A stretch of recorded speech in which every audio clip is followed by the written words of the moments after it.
Well, thank you very, very much indeed. And it's a great pleasure to be talking to you. Just to make it clear, because I don't want to come under false pretenses, I see myself as a post-liberal left communitarian.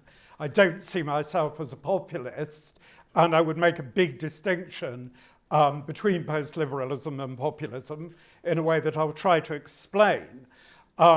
It's my very, very strong view that post-liberalism is a British invention and more invented on the left than on the right, above all by Alasdair MacIntyre in his book After Virtue, but also by John Gray, and then by theologians like myself.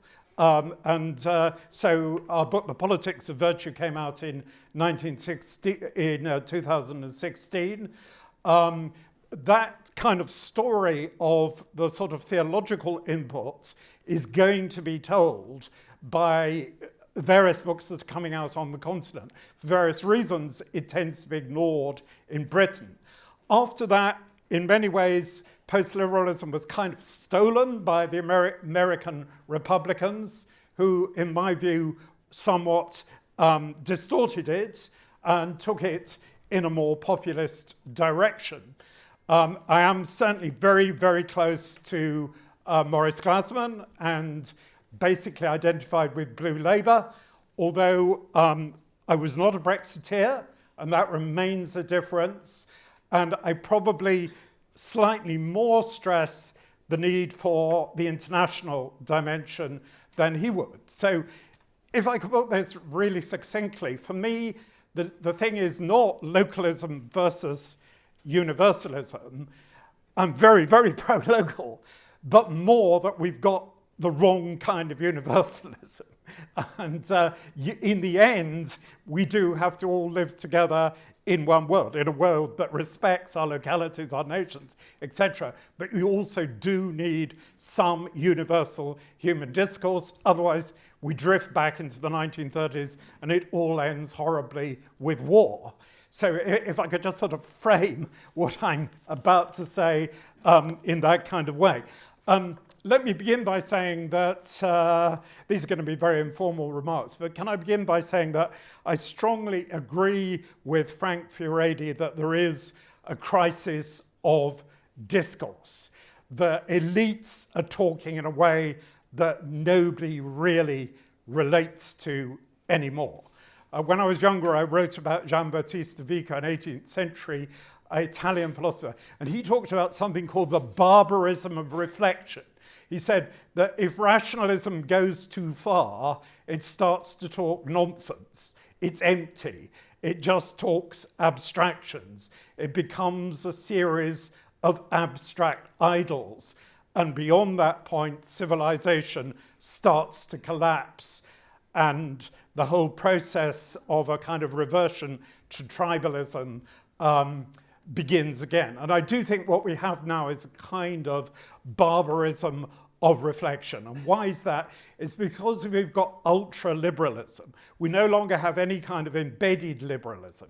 And it turns out that liberalism always depended upon kind of religion, common sense, as Frank Furedi says, and things you couldn't quite articulate, national traditions. But increasingly over the past few decades, we've got pure liberalism. So what is pure liberalism? Pure liberalism is the idea that everything can be reduced to contracts. So we're isolated individuals and we're just connected by contracts, which are kind of agreements to differ and to live our own lives. And once you've got the reign of contract, you have the reign of pure proceduralism. Everybody's separated, so they can only be linked by the rules, the bloody rules, as one might say. And however, as compared to what's been said so far, I would want to stress very strongly, this is not just a matter of political and state procedure. It's also a matter equally of economic procedure. In other words, it's market capitalism that only operates through contract, through assuming that people are isolated, that people can't come together in sympathy. So as the French left post-liberal Jean-Claude Maistre says, naturally, for example, and still today, the working classes live by gift exchange and reciprocity. Capitalism doesn't believe in reciprocity, and it assumes we're all nasty, individual and selfish, and therefore we can only be united by contract. But because of the disaster that tends to leave in its wake, alienation, poverty, lack of community and functioning, you then need a very strong state to intervene bureaucratically. So one of the marks of the new politics, the new post-liberal politics, is it's not about state versus market any longer. It's not about left versus right in that old sense. And our politicians are talking nonsense because they still live in that irrelevant battle between either stressing the market or stressing the state. Post-liberalism is beyond that. I think populism in an incoherent way is beyond that, but doesn't sufficiently see we're talking about a double problem of liberalism. Liberalism is as much in the economy as it is in the state. And the cunning of liberalism is to persuade you that there are kind of right-wing liberals who believe in economic liberty and the left-wing liberals who believe in cultural liberty. So we've got the party of greed, the right, and the party of lust, the left. But they're really one uniparty. That's the whole point. The greedy people who are sexually ruthless are all the same kind of people. But we've got this sort of pretense that they're different people. I think because to admit outright that you're totally nasty is very difficult. So the right has to have this alibi of family values. The left has to have this alibi of a nice, kind, nanny state. There are very few people who say, yeah, we're nihilists. We're Nietzschean nihilists. You know, we don't believe in the family. We don't believe in humanity. We don't believe in anything at all. We believe in a totally ruthless market. We believe the state is only about power. There are a few people who will come out and say that. A few, consistent atheists who will say that, but not very many. But what it's important to see is that's what's really going on. It's really a nihilistic liberal logic. It's just disguised by this battle between left and right. So we have this sort of liberal language that's completely proceduralist, technical. It's about conserving liberty. The only thing that binds us together is how to be happier in your body. So the Daily Telegraph, every day, it's articles about how you can somehow improve your body and make you more and more paranoid about how you should spend every day. What's the ideal day? And can you live this ideal day every day? And there's really not much difference between the Telegraph and the Guardian in this respect. They're similar. So we've got this language that's entirely procedural, technical, contractual, and then what's the exception? The exception to that is a purely emotive language, so that people just say, well, this is me, this is what I like. And in an when I was younger, you had to give reasons for why you liked something. No longer. You can just say, I like this, and don't argue with me. And students now do this in universities. And if you say, well, I expect you to give reasons, you're reported to the administration immediately, and you get into very, very serious trouble. Now, the next thing I want to say, you may find slightly more controversial. I think there's a lot of continuity between liberalism and populism, especially sort of right populism. In effect, that if you can say that liberalism, talking about contracts, it's really saying everything is about power and the balance of power, and everything is about emotion. I think one reason why people like Trump is that they see them as being honest. They think liberals are really just about power and their own desires. And Trump stands up and says, yep, that's what it's all about. So Trump seems like, in a sense, the honest liberal, if I can put it that way. And I think that's why you get this kind of mutation. And as the great American social theorist Lewis Mumford said, in many ways, liberalism prepares the way for fascism by making everything only technical and procedural. It tries to keep emotion private, but then the drift to the fascistic, in the broad sense, is the switch to a reminder that actually emotion is shared emotion, it's mass emotion, it's crowd emotion. So we've got liberalism has gone in this direction of awful kind of identity politics, endless rights for endless new micro-identities that can't be mediated. And this has, of course, alienated the majority, and although all forms of racism and so on are truly bad, but nonetheless we're right to identify this sort of prejudice against the majority view and the view of people who are kind of settled in countries. And there is this absolute kind of longing for roots, and everybody does need to feel at home. But I think one of the problems is that communities have been so hollowed out and religion has been so sort of left the scene that in many ways it's sort of national identity. We see it particularly in football. That is the last thing left standing, the last thing people can sort of identify with very strongly and emotionally. And while I think that that's understandable, I think it's also something that we can, to some degree, worry about. And I'll come back to that. But for certain, nationalism is absolutely back on the agenda. And if you think back to 1990, this was supposed to be the end of history. And the idea was that the communist system had collapsed and capitalism and liberal democracy had triumphed.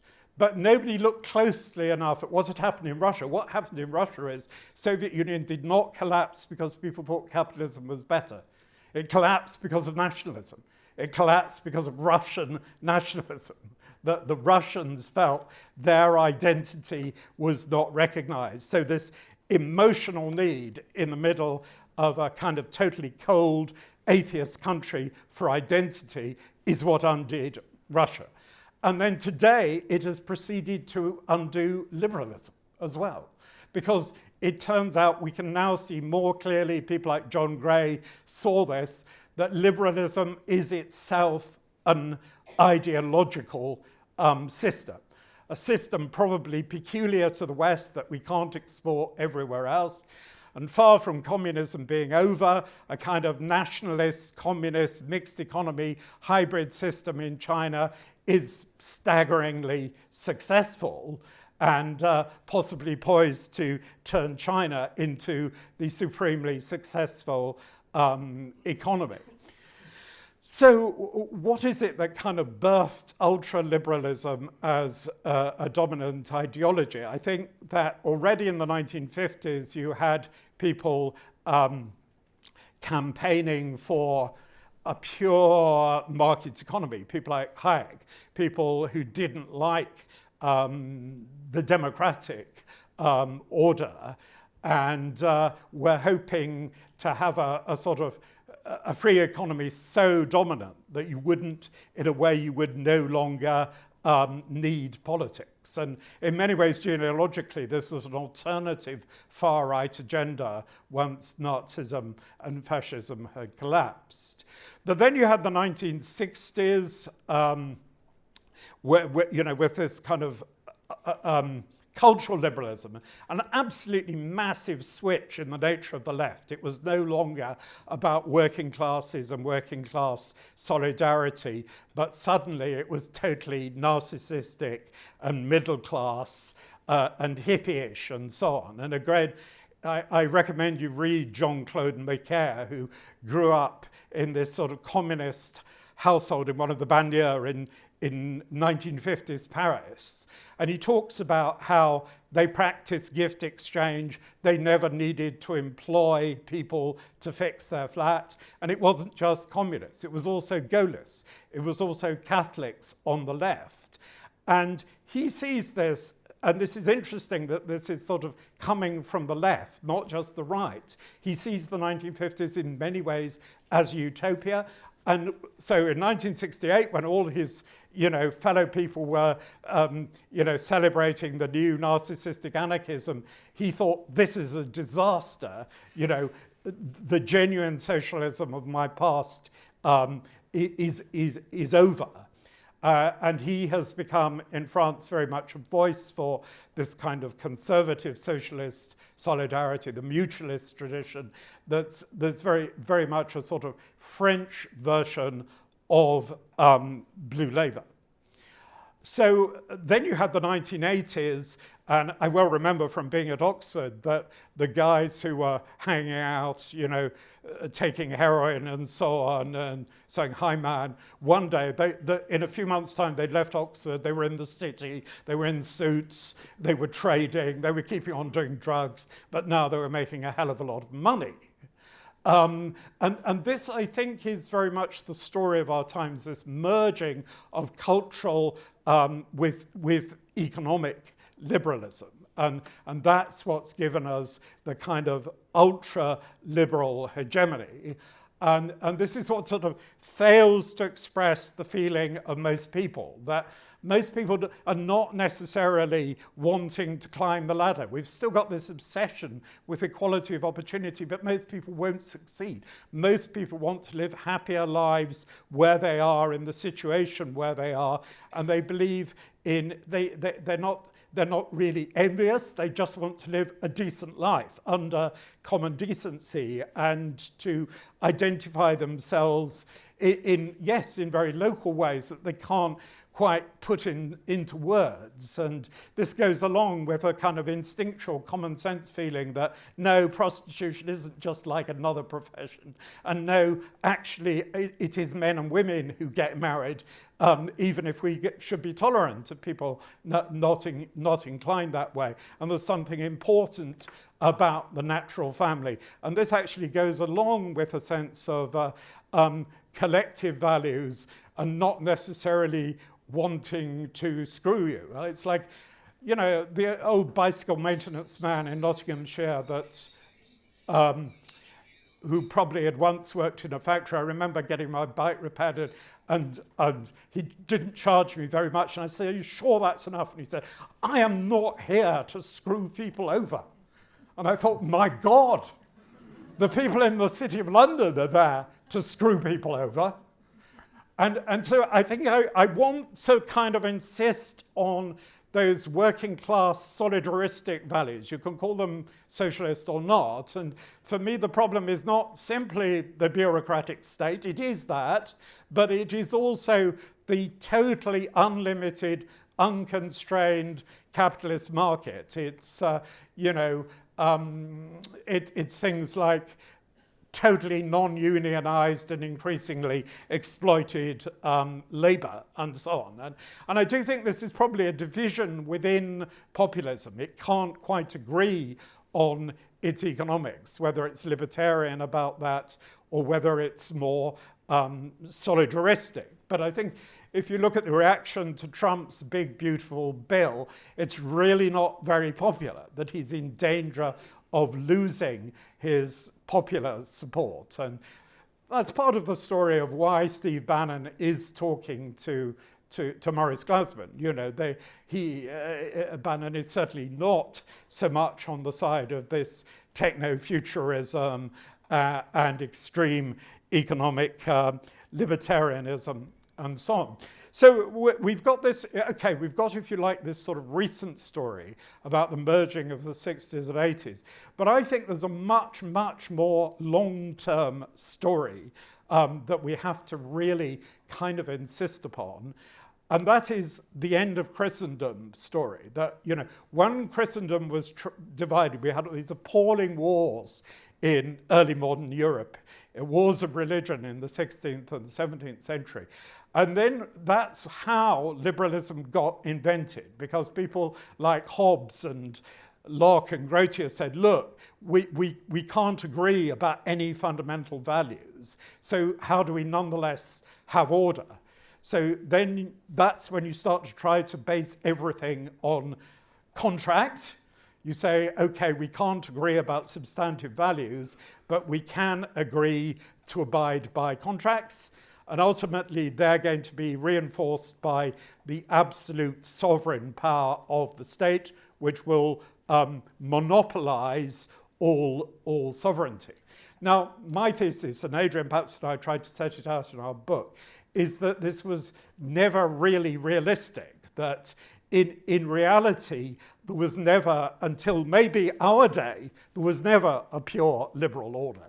In reality, people still did have shared Christian values. They didn't think you should totally screw each other, as my bicycle man put it. They still had roughly traditional views about the role of the family, community, duty, the ritual pattern of the week, in the sense of the year, the weeks of the month, and a sense of duty towards the poor, some residual sense of just pricing and just wages, so that it's really only gradually that you get totally kind of unlimited capitalism, or indeed totally unlimited power of the sovereign state.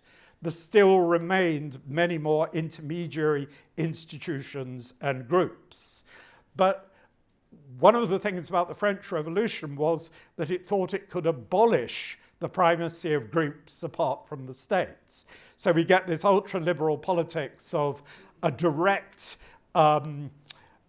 relationship between the isolated and the individual, and there are no intermediate institutions. So this is also one of Burke's objections to the French Revolution.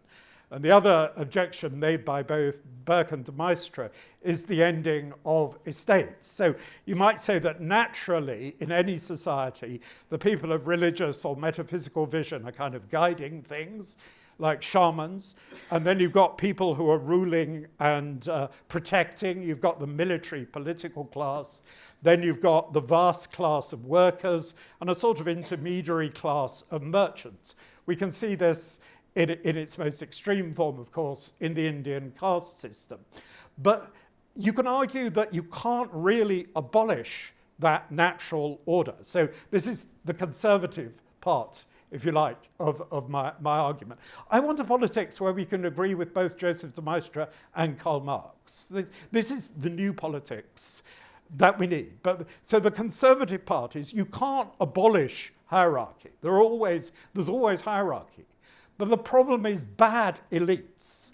So that, quite quickly what happens is you get a new priesthood of scientific experts. This is exactly what the thinker on the French atheist right, Auguste Comte, celebrates, the new priesthood of scientists, of experts.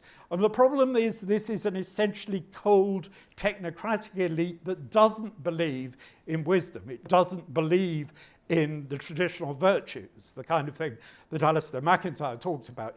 What is the point of human life? What is a flourishing life?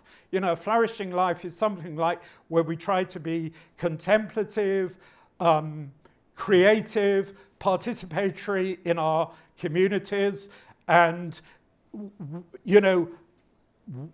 physically strong enough to defend our communities if necessary. That's the background to the traditional virtues that Aristotle talked about. But we've kind of thrown out those virtues. We've become, in reality, totally... Sorry. What should I do?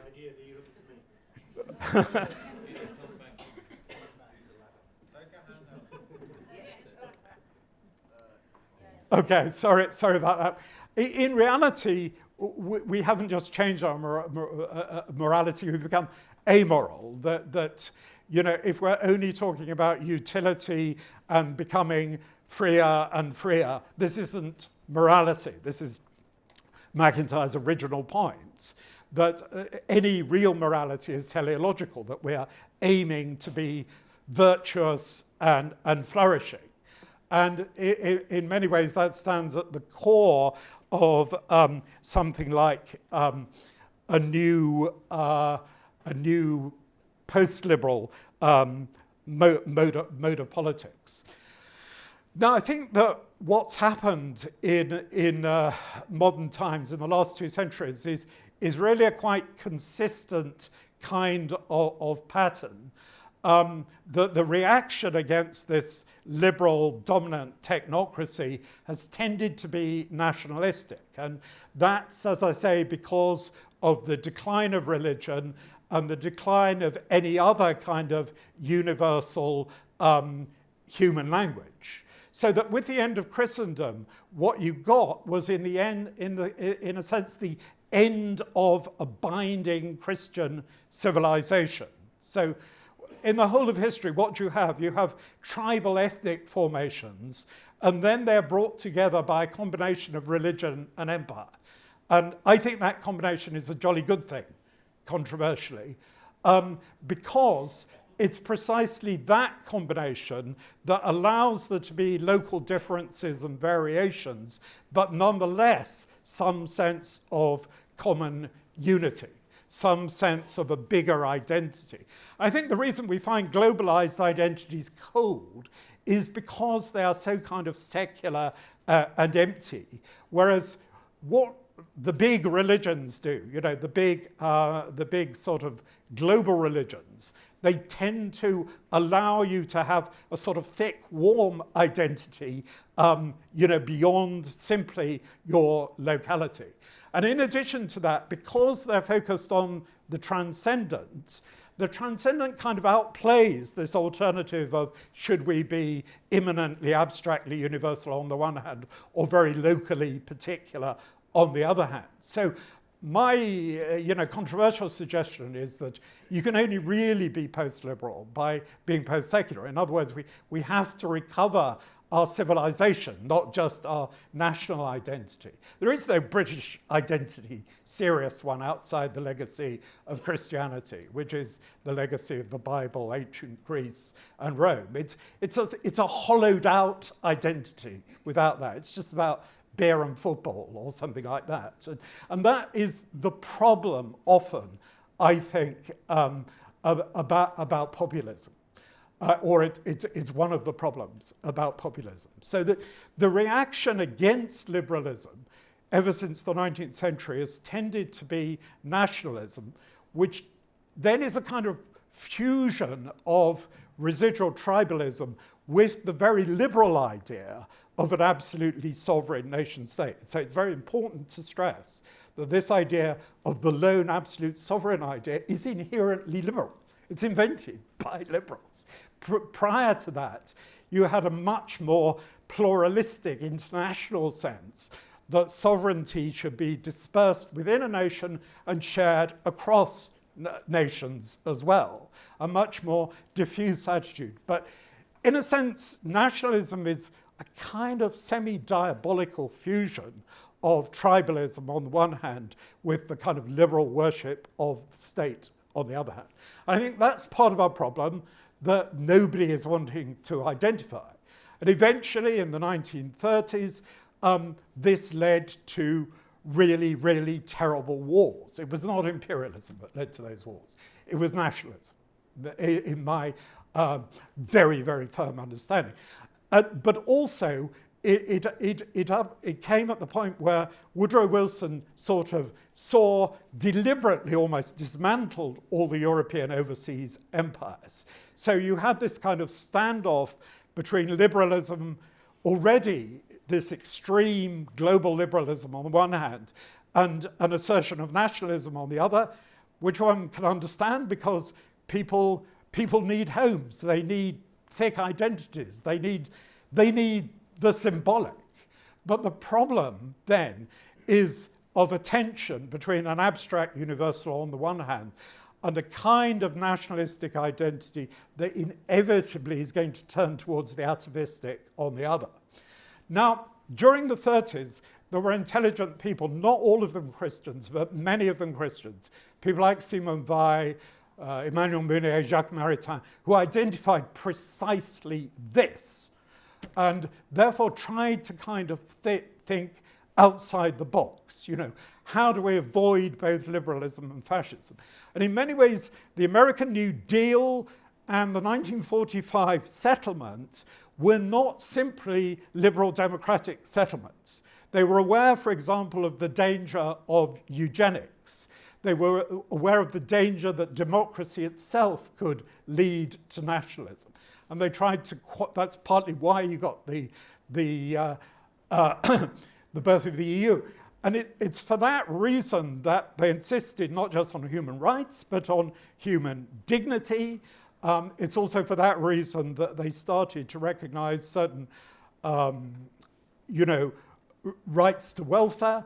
It's also for that reason that they qualified the artificial separation between the economic and the political that is another part of liberalism. Liberalism wants to say the economic is only private, the political is entirely public. But this is a very artificial division because the economic affects politics and economics happens within a political framework. So what you had was a degree of corporatism in the sense of recognizing that politics is a compromise between different bodies and that businesses and unions should have a certain kind of politically representative right. And certainly in the case of Germany, that went along with a certain measure of economic democracy and embedding of firms in the community. So, then we had 30 years that were astonishingly successful. And, the real story we need to insist upon is why did that collapse?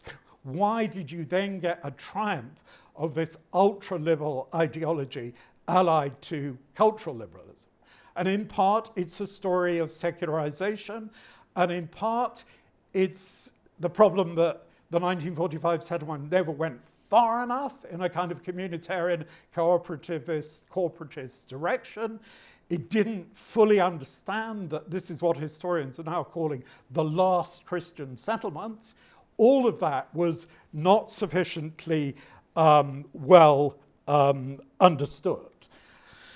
And so, my suggestion then is that if we really want to overcome what's happening today, if we don't want it all to end horribly, we certainly need the local, but we certainly need languages within which we can mediate the local with the universal and have a better understanding of our final human destiny and what makes us human, something warmer, something that we can feel more emotionally, something explains why we are spirits, why we have free will, we're not simply reducible to matter.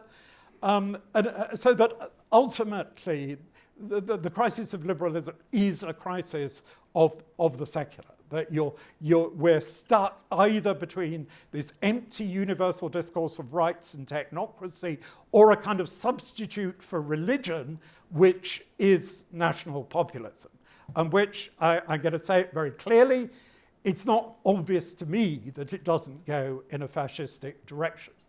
I think it can only not, I'll finish now. 10 minutes. No, I'm about to finish. And I think that can only be prevented if we stop shouting at each other, if we see that neither liberals nor populists are exactly right, that we need a discourse that mediates the universal and the particular, and we can only have that in something like religious or metaphysical terms. Thank you.